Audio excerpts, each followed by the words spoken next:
What a hazy afternoon here at Site B. I don't know if you can see this through the camera, but woof, you'd think it's October, not the end of May. Hello, it is I, the OGGM, going for a walk to the place that magically gives you stuff in exchange for cash. And it's time for part two of the tabletop role-playing game Mount Rushmore. Those things that are most likely on every tabletop role-playing game member of our society's bucket list. The things we all like, oh my god, I need to, kind of shit.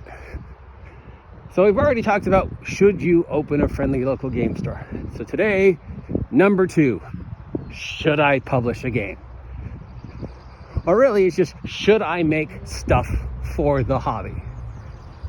Not just generally, should I publish a game, but it's generally, should I take whatever wacko idea I might have and make it available to the general public? And the answer to that is sure, yes, go for it.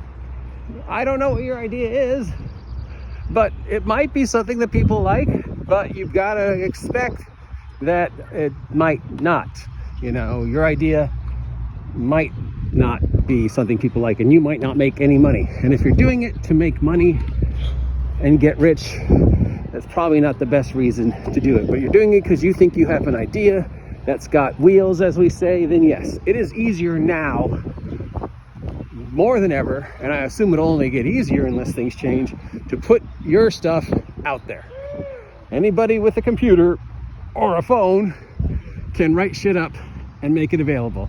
You've got Drive-Thru, you've got DM's Guild, you've got Itch.io, Lulu, PDFs, whatever. There's hundreds and hundreds of ways to get the written word out to people, And let's face it, based upon some of the stuff we've seen lately, editing and following even the basic rules of grammar don't really matter that much. So sure, if you've got the idea for an adventure, a module, a game, a supplement, a tool that really hasn't been touched on before, or if you think you can touch on something in a new and different way, go for it. The same for a physical product, like figures, dice, maps, whatever, screens, cards, doohickeys. Again, figures is easy. $300, get a 3D printer, bam, open an Etsy store, bam, maybe sell some figures, maybe you make money.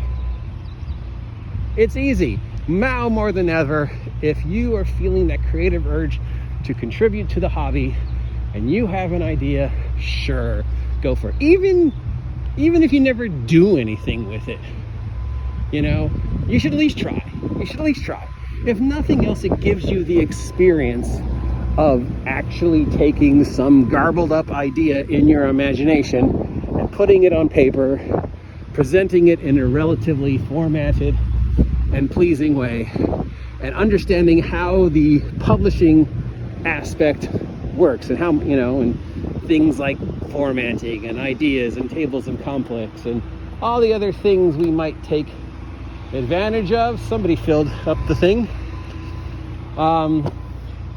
And not really take into, granted, it gives you an idea of how everything works. So even if you never do anything with it, at least you have the experience. You know that you can, right? So yeah. Now let's break it down.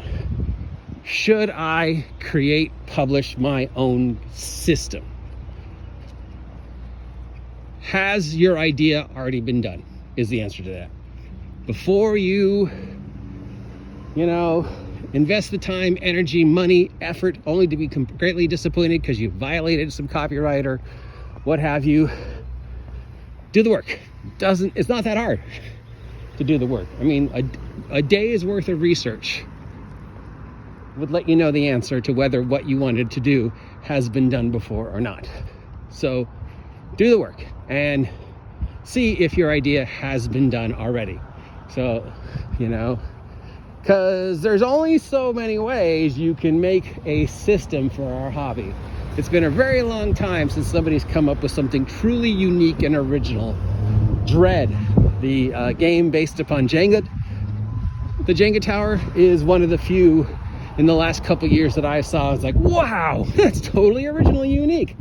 Other than that, it's like every permutation of dice has been thought of. People have even made up new dice for systems, but the roll under, roll over, roll percentile, that's been done. Cards has been done. Chits has been done. Using your cell phone has been done. Jenga tower was original.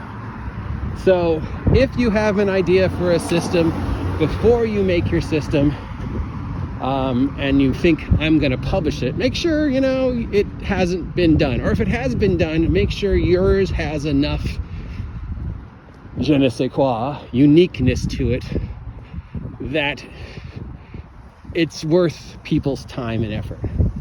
Because, I mean, let's face it, there's like 2,000 OSR D&D retro clones right now, because everybody has been like, oh, I'm going to make my own version of D&D, and it's going to be better than 5e, or it's going to be better than AD&D, or it's like, no.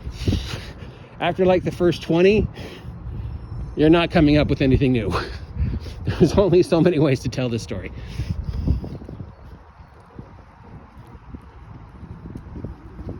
Oh, it's okay. I'm not going to hurt your friend. So, unless it's, like, what was I saying? Unless it's 100% totally unique, like Dread, don't be upset if you find out somebody's already done. Like, I wrote a system, and then I was like, oh, wait. All I did was write a system that already existed, and I just changed the names. So, which is unique enough that I could probably still try and get it by just by saying, well, it uses an idea you're comfortable with, but in a new, different way. So, when writing a system, first, don't think you're gonna break the market. Okay, don't go in this thinking I'm gonna beat D&D. You're not. And don't go thinking I'm gonna totally revolutionize the industry and people are gonna be I'm gonna make hundreds of thousands of dollars off. No, you're not. But if you've got an idea and you think it's unique enough, even if it's, you know, I've got an idea for a 3D6 system, and well, there's 100,000 3D6 systems, but mine is unique and different enough that I can run with it, all right? Then sure, again, it is easy. It's easy to put it out there.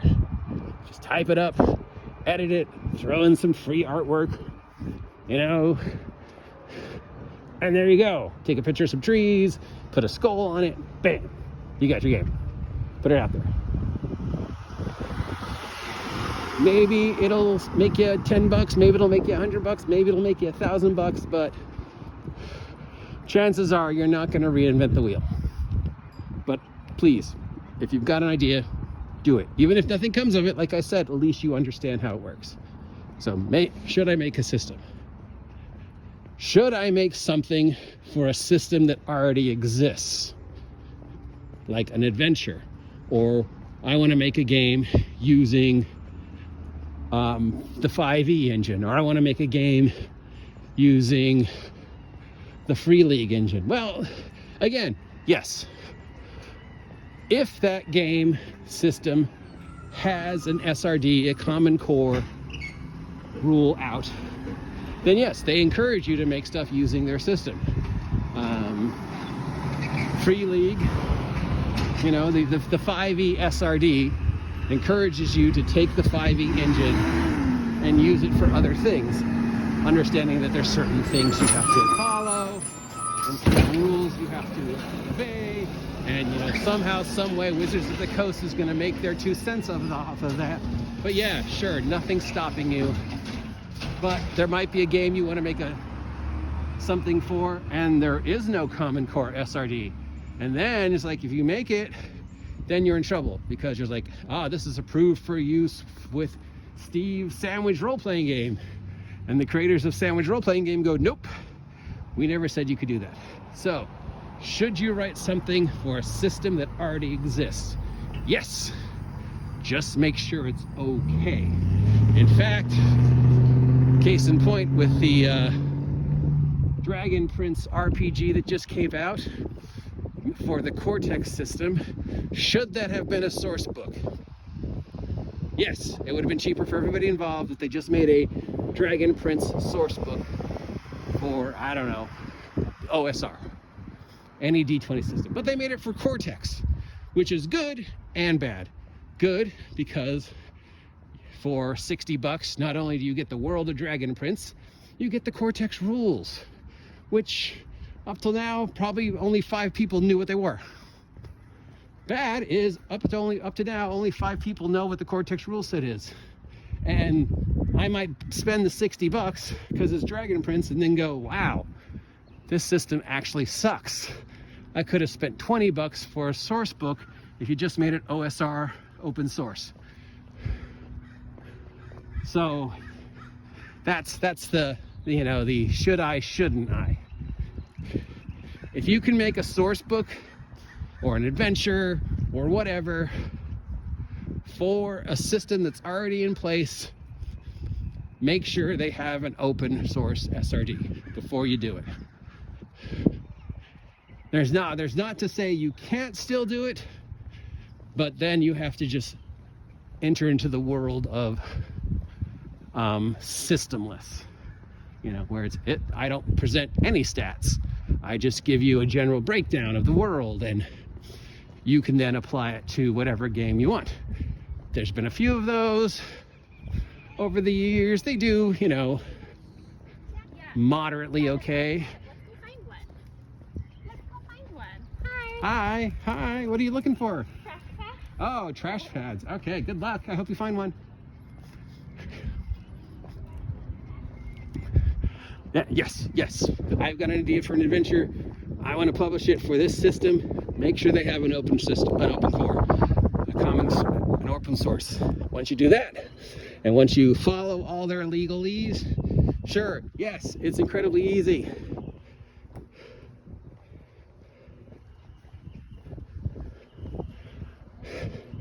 So, I want to make dice. I want to make figures. I want to make whatever. Dice, yes, go make your own sets of dice. You got a 3D printer? Make dice. Look at all the dice that are already out there. See if you have a unique enough take on dice that they will sell. I mean, nobody thought the barbed wire dice would ever sell. They thought that was the stupidest idea ever. Dice made out of barbed wire, but they sold. Chocolate dice, people were like, why? They'll melt the second. They sold. Precious stone dice, buy to $100. They sold. So if you want to do dice, figs, whatever, you know, maps, sure. Just make sure you're not violating any copyright and try and find something that hasn't been done. You know, and then all you need